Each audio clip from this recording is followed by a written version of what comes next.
So what does summer solstice mean to you? It can mean a great many different things to a great many different people.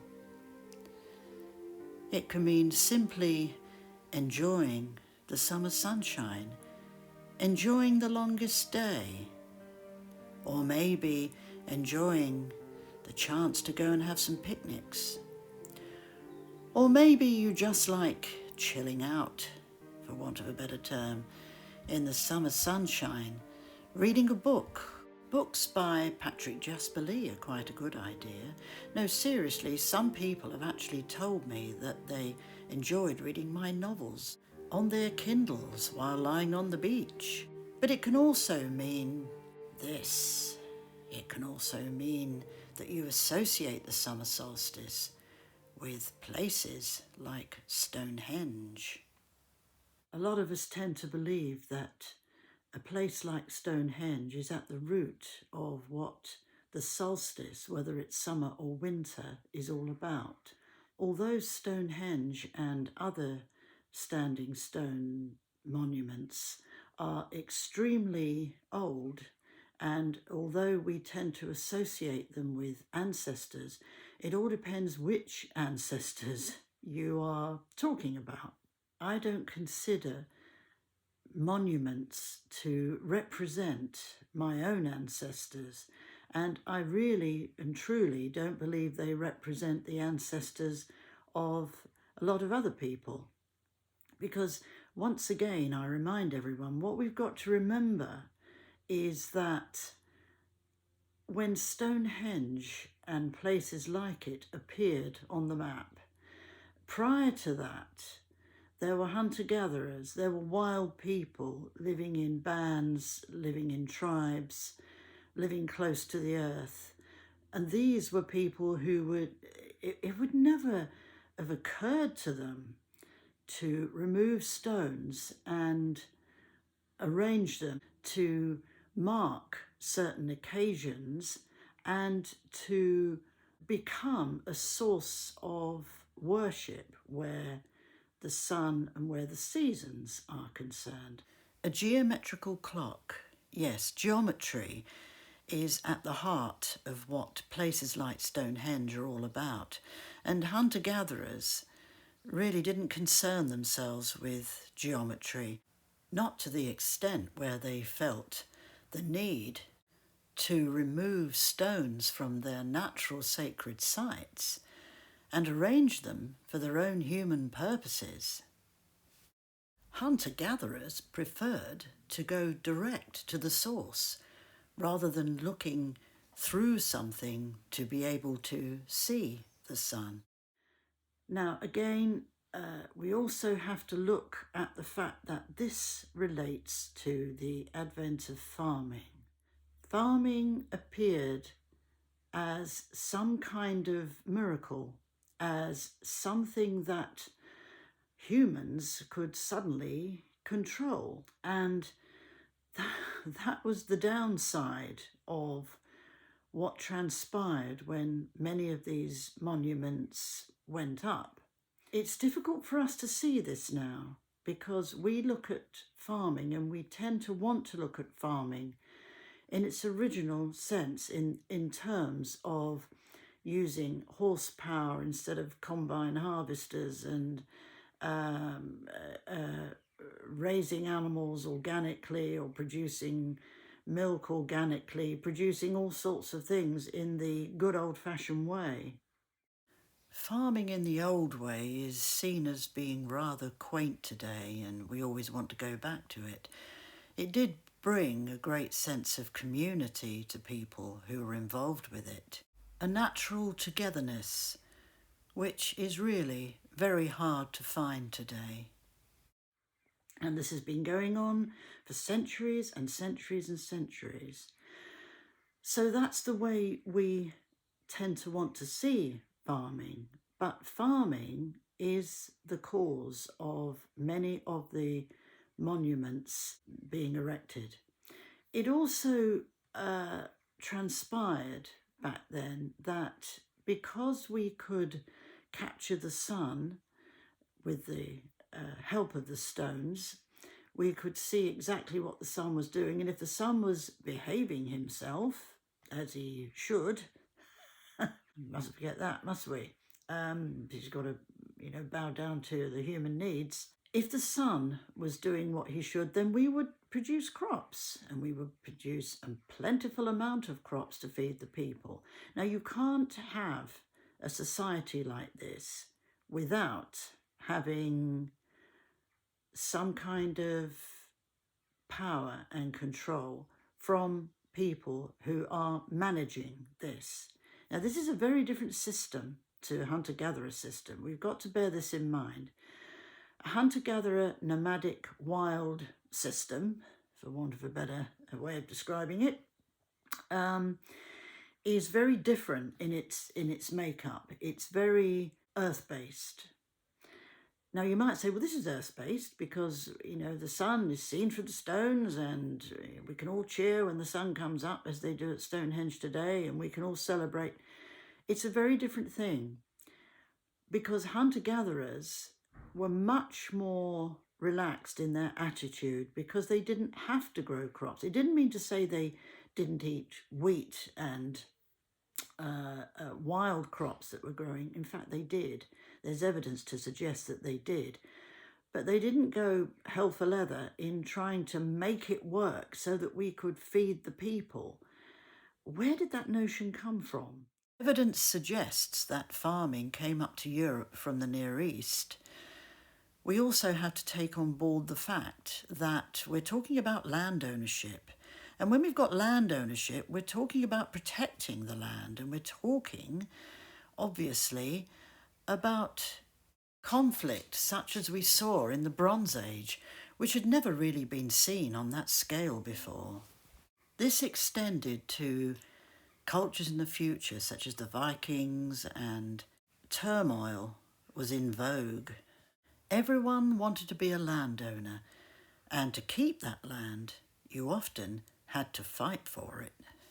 Now, I have it on good authority that when these hillfolk communities, these communities in earlier time, the people we considered to be our ancestors, and some of them obviously were, that these people wanted to pull in all the wild people and gain their support.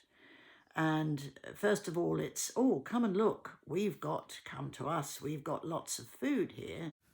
Which means you'll no longer have to hunt it on our land or hang about on our land. In fact, you won't be able to do anything anymore on our land because it isn't your land, it's our land. And you can share it with us as long as you do everything as we say, because it's our land. Our land. Did I mention that it was our land? I probably forgot to say that it's our land. We build great places on our land. Yeah, our land. No wonder the gypsies had a problem through the ages. Because once you claim a piece of land as yours, which in hunter-gatherer terms is pretty ridiculous. We belong to the land doesn't belong to us. Then you are going to want to control everything. You control the people, and you even, dare I say, control, or try to, the seasons. I mean, what is that about? And it's control because by controlling the seasons or the sun, we ultimately control the people. So when we look back at the early farmers and Stonehenge and the like, then it's very, very important to understand its context in terms of history and prehistory, and how the mindset changed from hunter-gatherer to civilised. The early princely people, the kings and queens and whatnot, who were buried in the mounds around these great monuments like Stonehenge, they are the beginnings of what we might term aristocracy. Aristocrats were farming landowners in the beginning, self-appointed. Nobody rushed up and said, oh, you are so special. You're a special human. You need to be a king. No, nobody did that.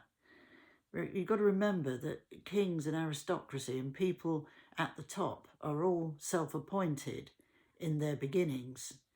And then, so when the generations come through, we tend to think that they're something special. Where did that specialness come from? They're only human after all. They're animals, the same as all the other animals on the earth. And they belong to the earth. Well, they've forgotten that bit. The idea of summer solstice is to, I suppose, honour the fact that you're midway through that seasonal cycle.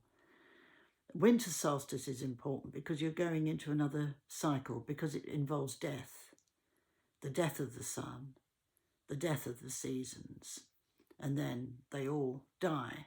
Trees, leaves fall, everything acts out a death, and then everything starts up again. So when you're at summer solstice, it's still a time that you could say is a seam, S-E-A-M, a seam, that we pass across, and any seams in earlier times, whether you were farmers or hunter-gatherers, meant a lot.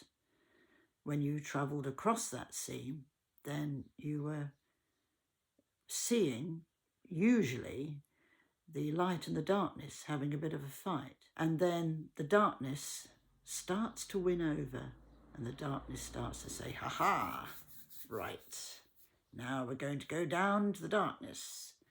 And now we're going to take everybody with us, whether you like it or not. That's the power of the seasons.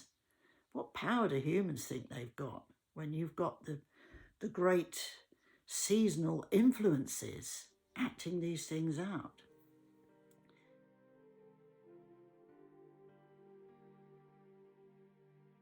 So, the longest day, the summer solstice.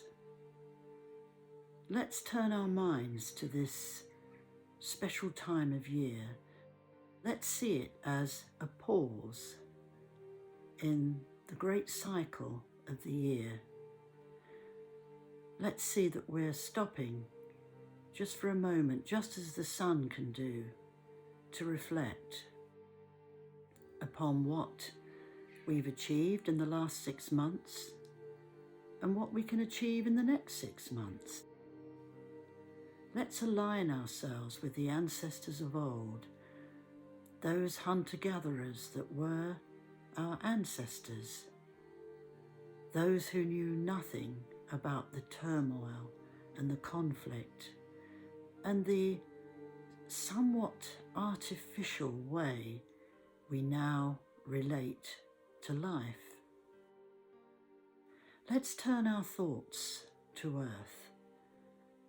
Not so that we can rule over her or make rules for her, bend her to our human whims. Let's turn our minds to earth so that we can aspire to be just like her, so that we can be as the trees are, so that we can be as the sky is, so that we can be as the lakes and the streams and the sea and all the water in the world is. Let's turn our minds to those values that are created by those natural things. Let's just get it in perspective, so that we can move through this difficult life and make a little bit of sense of it. Let's be on Earth's side. Let's know what she is about. Then let's turn our minds to Cam, the sun, who's always with us, giving us life. For without him, we couldn't survive. And remember that the Romany word for the sun, Cam, means love. Let's allow him to give his love to us, and then we can share something in the good old ancient way, without looking through anything at all to see him, just going direct. Look at him through the trees, through the branches. Look at his reflection on water. Look at him wherever you may find him, and know that he will always be there to help you on your way through the rest of the year. So we all give thanks to Cam for being there, for being our help, our guidance, our happiness, our creativity, our very life. Thank you for watching. Happy Solstice.